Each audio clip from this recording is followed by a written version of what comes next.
Second part है, क्या है? पार्ट ऑफ स्पीच का second part. Part of speech में आपके noun, pronoun, verb, adverb, adjective आते हैं ना। नाउन आप लोग पढ़ चुके हैं, प्रोनाउन आप लोग पढ़ेंगे। यहाँ ब्लैक बोर्ड पे देखिए, हमें मत देखिए। प्रोनाउन की डिफिनेशन होती है, a pronoun is a word which is used the place of the noun. क्या होता है? A pronoun is a word which is used in place of noun.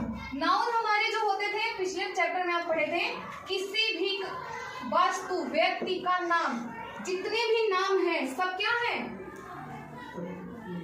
Noun है। जितना भी, किसी का रमेश हो गया, दीवार हो गया, मेज हो गया, कुर्सी हो गया, पेड़ हो गया, मैदान हो गया, मुंबई हो गया, दिल्ली हो गया, सड़क हो गया, ट्रेन हो गया, नदी का नाम हो गया, सब क्या है हमारे?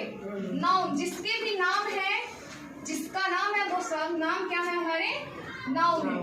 और उन्हीं नाम के स्थान पे अगर हम कोई और वर्ड यूज करते हैं, वही हमारा क्या कहलाता है? प्रोनाउन। जैसे एग्जांपल में है, Ramesh is a good boy. Ramesh is a good boy. Ramesh नाम है ना, नाम है। और आपको बताया गया जो नाम होता है वही हमारा क्या होता है? नाउन। और रमेश के ही स्थान पे हम दूसरा वर्ड देखिए, सेंटेंस लिखेंगे। पूरा सेंटेंस ऐसे बना दिए हैं, रमेश के स्थान पे हम ही वर्ड का यूज किए। किसका यूज किए हैं? ही वर्ड का। He is a good boy. कौन अच्छा लड़का है? रमेश। तो रमेश के स्थान पे जो यूज होता है, जो वर्ड यूज हुआ है, वही हमारा क्या है? प्रोनाउन है। क्या है? प्रोनाउन है। और आपको डिफिनेशन में बताया भी गया है, a noun is a word, sorry, A pronoun is a word. Pronoun ऐसा शब्द है जो किसके स्थान पे प्रयोग होता है? Used in place. Use means प्रयोग होता है, इन मीन्स के, इन मीन्स में होता है, लेकिन यहाँ के होगा। प्लेस मीन्स स्थान, ऑफ नाउन। नाउन के स्थान पे हम क्या यूज कर दिए हैं? ही को। और ही हमारा क्या हो गया है? प्रोनाउन। तो यहाँ रमेश हमारा नाउन है, रमेश के स्थान पे हम ही यूज किए हैं, तो ही हमारा क्या हो गया है? प्रोनाउन। समझ में आया? प्रोनाउन समझ में आया किसे कहते हैं? प्रोनाउन की डिफिनेशन भी याद हो गई होगी। साथ में बोलिए, a pronoun is a word, a pronoun is a word which is used, which is used in place of noun, in place of noun. Like as the, जैसे Ramesh is a boy, Ramesh के स्थान पे ही कर दिए हैं। ऐसे आपका आएगा, जैसे मान लीजिए she cook the food, she cook the food. वह खाना बना रही, वह कौन? यहाँ हम लिख देते हैं रीना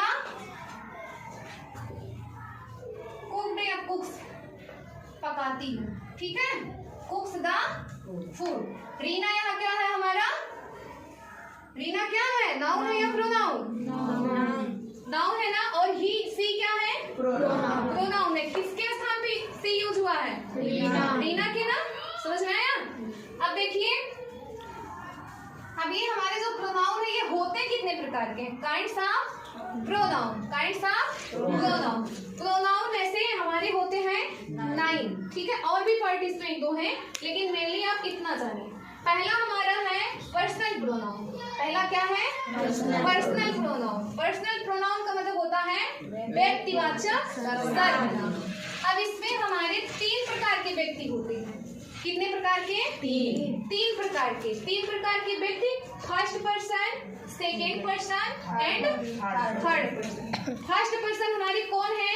जैसे कोई भी आपको सेंटेंस दिया जाए, उसमें अगर आई और वी से स्टार्ट हुआ, क्या है? आई और वी। आई मतलब मैं, वी मतलब हम। ये 2 आपकी क्या है? First person. आपसे पूछ दिया जाएगा कि ऐसे दिया जाएगा, आई, वी, ही, सी। इसमें से पूछेगा कि फर्स्ट पर्सन कौन सा है, तो आप किसको बताएंगे?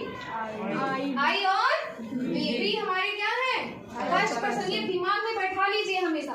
फर्स्ट पर्सन में केवल हमारे 2 ही वर्ड आते हैं। कौन कौन से? आई, वी। सेकेंड पर्सन में कौन आता है? Only you. Only you. Second person में हमारा ओनली यू रहता है। थर्ड पर्सन में हमारे ही, सी, इट, दे, इट, ठीक है। इतने वर्ड आते हैं। फर्स्ट पर्सन में कौन कौन आता है बताइए? फर्स्ट पर्सन में I, सेकेंड पर्सन में you, थर्ड पर्सन में easy, या दे भी आ सकता है, ठीक है। दूसरा हमारा है रिफ्लेक्सिव प्रोनाउन। क्या है? Reflexive pronoun. उच्चारण भी करना सीख जाइए, साथ में बोलेंगे तो जान जाएंगे। Reflexive pronoun. रिफ्लेक्सिव प्रोनाउन का मतलब होता है निजवाचक सर्वनाम। क्या होता है? निजवाचक सर्वनाम, निजवाचक का निज मतलब अपना, निज मतलब अपना। कहते नहीं हो ये हमारा निजी है, ये हमारा, आप लोग ऐसे कहते हो ना ये हमारा निजी मामला, आप मत बोलिए कुछ। कहते हो निजी मतलब हमारा अपना, मतलब हम दोनों का मैटर है, आप मत बोलिए कुछ। निज मतलब होता है अपना, और अपने की अंग्रेजी क्या होती है? सेल्फ या सेल्फ, सेल्फ या सेल्फ। सेल्फ एक के लिए आता है, सेल्फ उसका बहुवचन है, ठीक है। यहाँ पर जहाँ भी आपको सेल्फ या सेल्फ दिख गया वहाँ हमारा कैसा प्रोनाउन होगा? Reflexive pronoun. समझ में आया? दो ही वर्ड है, यही दोनों वर्ड अगर मिल गए सेंटेंस में तो आप उसको कहेंगे कि ये हमारा रिफ्लेक्सिव प्रोनाउन है। दूसरा तीसरा हमारा है emphatic, emphatic pronoun. Emphatic pronoun की हिंदी होती है दृढ़ता सूचक सर्वनाम। दृढ़ता सूचक का यही वर्ड यूज होंगे, सेल्फ, सेल्फ और स्टेस। यहाँ पर आपको निश्चित कर दिया जाएगा कि ये काम आप ही को करना है। दिस मतलब अपना ना, जैसे कहते नहीं है, जैसे कह दिया गया कि ये पाठ आप याद करेंगे। जैसे आपसे कह दिया जाएगा 12 का टेबल, चलो अभी आ रही, 12 का टेबल आपको याद करना है और 15 का टेबल आपको, मतलब ये आपके ऊपर प्रेस डाल के किया गया है ना कि याद ही करना है। और कुछ काम होता है जैसे केवल कह दिया जाता है, जिसमें ये ऐसे सेंटेंस आएंगे, आप वहाँ देखेंगे जब एग्जाम्पल आपको भी बताए लिखाए जाएंगे, ठीक है। जहाँ पर प्रेस डाल के स्ट्रेस करके डाला जाता है वहाँ पर हमारा इम्फेटिक प्रोनाउन होता है। अगला हमारा है डिमॉन्स्ट्रेटिव प्रोनाउन। क्या होता है? डिमॉन्स्ट्रेटिव प्रोनाउन, संकेतवाचक सर्वनाम। संकेतवाचक का मतलब हम लोग संकेत नहीं, हिंट। हिंट मतलब संकेत देना होता है ना। इसमें हमारे क्या आते हैं? That this those. जैसे कहते हैं ना दिस इज ए पेड़, this is a marker, this is a white board. संकेत कर रहे हैं ना, जैसे कहते हैं this is a good girl, संकेत करते हैं ना। तो ये जहां भी आपको ऐसे दिख जाए संकेत वाले, दिस दोज दैट, वहां हमारा क्या होता है? डिमॉन्स्ट्रेटिव प्रोनाउन, ठीक है। पांचवा हमारा क्या है? Indefinite pronoun. पांचवा हमारा क्या है? इंडेफिनिट। इंडेफिनिट प्रोनाउन का हिंदी होता है अनिश्चयवाचक सर्वनाम। अनिश्चयवाचक सर्वनाम। अनिश्चय का मतलब है जहां आपको निश्चित ना हो। जैसे आप कहते नहीं है some childrens play in the ground, some children ना, ऐसा तो है नहीं कि अंश और बादल खेल रहे हैं, आप ऐसा नहीं कहते हैं, आप कहते हैं कुछ बच्चे।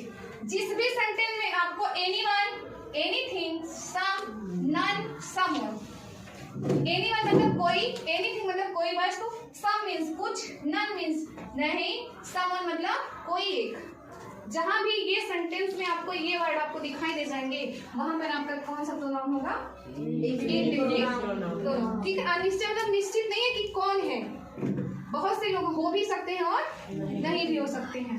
अगला छठा हमारा आता है डिस्ट्रीब्यूट प्रोनाउन। क्या आता है? Distribute pronoun. डिस्ट्रीब्यूट प्रोनाउन का हिंदी होता है विभाग।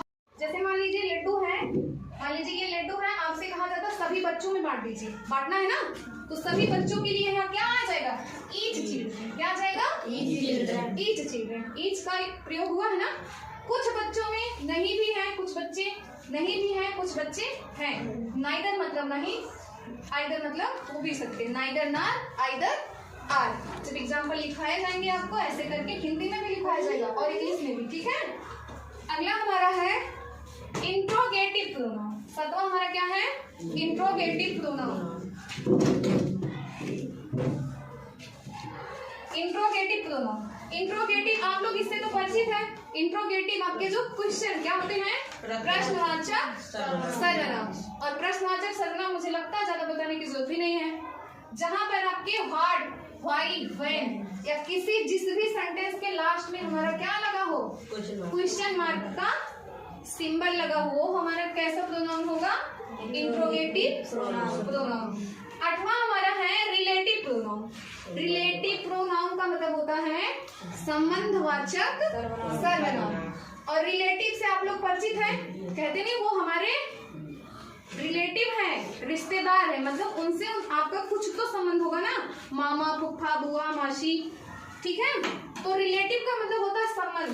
अब संबंध मतलब संबंध में हु दिस या कौन है, तो आप कहते हैं दिस इज माई मदर, कहते हैं ना। whom किसके, which किससे, that कौन हो सकता है, या whose किससे, ठीक है। ऐसे वर्ड जहां आपके यूज होते हैं सेंटेंस में आ जाए, दिख जाए, वहां हमारा कैसा प्रोनाउन होगा, रिलेटिव प्रोनाउन, ठीक है। 9वां हमारा है रेसिप्रोकल प्रोनाउन। 9वां क्या है, रेसिप्रोकल नाउन। इसका हिंदी होता है पारस्परिक सर्वनाम। पारस्परिक मतलब एक दूसरे से मिलना, पारस्परिक मतलब है ऐसे जुड़े हो, जैसे ईच अदर। ईच अदर का मतलब होता है एक दूसरे, संबंध है ना, जैसे हमारा और आपका पारस्परिक संबंध है ना, है कि नहीं है। दूसरा है one and other. One and other, एक कोई हो सकता है या कोई दूसरा, ठीक है। यहाँ पर आपका होगा रेसिप्रोकल प्रोनाउन। याद हुआ, एक साथ इसको बोलिए। जब तक इसको आप बोलेंगे नहीं तब तक ये आप कितना भी ट्राई कर लीजिए आपको आएगा नहीं। जब आपके उच्चारण शुद्ध हो जाएंगे तो ये स्पेलिंग जो है ये अपने आप सही होगा, ठीक है। कोई भी चीज है जब आप बोलते हैं, जैसा हम बोलते हैं वैसा ही तो आप लिखते हैं, वैसे ही तो लिखते हैं। अगर मान लीजिए हम आम्र बोलते हैं, क्या बोलते हैं, आम्र, तो आप क्या लिखेंगे, आम्र लिखेंगे ना। अगर हम बोलते हैं आम, क्या बोलते हैं, आम, बोलने से ही आपका शब्द सही होगा, ठीक है, तो आप आम लिखते हैं। जैसे अब यही है, आप इसको पर्सनल प्रोनाउन के बजाय कुछ और पढ़ेंगे, बोलेंगे तो लिखेंगे भी तो कुछ और ना, जैसा आप बोलेंगे वैसा लिखेंगे। इसीलिए कहा जाता है कि आपकी जो ये है रीडिंग मेथड, सबसे पहले इसको सुधारिए, पढ़िए, एक बार नहीं 1000 बार पढ़ लीजिए, आपको अपने आप लिखना आ जाएगा, ठीक है। चलिए बोलिए, प्रोनाउन हमारे कितने प्रकार के होते हैं, 9। पहला पर्सनल प्रोनाउन, दूसरा रिलेटिव प्रोनाउन, रिफ्लेक्सिव है, अभी पहले में गलत कर दी। तीसरा हमारा इम्परेटिव प्रोनाउन, चौथा हमारा डिस्क्रिप्टिव प्रोनाउन, पांचवा हमारा इंडेफिनिट प्रोनाउन, छठवा हमारा डिस्ट्रीब्यूट प्रोनाउन, सातवां हमारा इंट्रोगेटिव प्रोनाउन, आठवां हमारा रिलेटिव प्रोनाउन, नौवां हमारा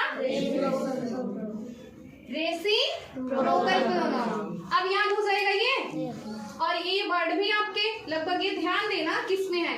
अब इसके अगर आपको एग्जाम्पल लिखाए जाएंगे आप जान जाएंगे, लिखाए नहीं जाएंगे, 1 2 3 ऐसे बोले जाएंगे, प्रैक्टिस करेंगे आप तो आ जाएगा, ठीक है, लिखवा भी दिया जाएगा।